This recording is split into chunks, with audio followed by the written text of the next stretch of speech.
পরমাণু পরমাণু শিল্প, পরমাণু শক্তি। 2 নম্বর হচ্ছে পরমাণু শক্তি আইনে সুনির্দিষ্ট, পরমাণু শক্তি আইনে সুনির্দিষ্ট খনিজ পদার্থ, খনিজ পদার্থ।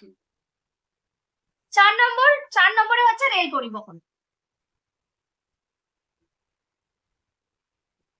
এইগুলো হচ্ছে বেসরকারীকরণের ব্যতিক্রম, মানে এইগুলো বেসরকারীকরণ করা হয়নি। আমি আবার বলছি যে লাইসেন্সটাকে তুলে দেওয়া হচ্ছে। কিছু আছে অ্যালকোহল, সিগারেট, আমি ইংলিশগুলো বলে দিচ্ছি। অ্যালকোহল, সিগারেট, এইটা হচ্ছে ইকুইপমেন্ট অফ ডিফেন্স বা ডিফেন্স ইকুইপমেন্ট বলতে পারি। তারপর হচ্ছে এক্সপ্লোসিভ, ইন্ডাস্ট্রিয়াল এক্সপ্লোসিভ, আর হার্মফুল কেমিক্যালস, আর এটা হচ্ছে মেডিসিন এন্ড ফার্মেসি। ঠিক আছে, তারপরে বলছে প্রাইভেটাইজেশন হচ্ছে। প্রাইভেটাইজেশনের মধ্যে কোনগুলো সরকার নিজের হাতে রাখছে?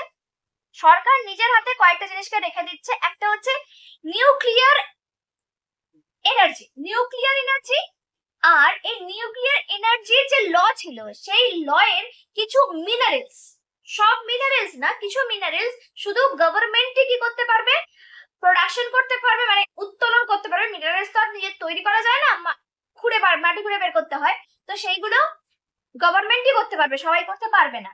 আর কি, আর হচ্ছে রেলওয়েজ। ঠিক আছে, এই রেলওয়েজটা হচ্ছে তোমার গভর্নমেন্টের আন্ডারেই থাকবে। এরপরে আমরা জানবো যে এখানে বলছে এছাড়াও সরকারি সংস্থাগুলির ক্ষেত্রে সরকারের শেয়ার একটি অংশ মিউচুয়াল ফান্ড, অর্থলগ্নি সংস্থা, জনসাধারণ এবং সরকারি শ্রমিক কর্মচারীদের কাছে বিক্রি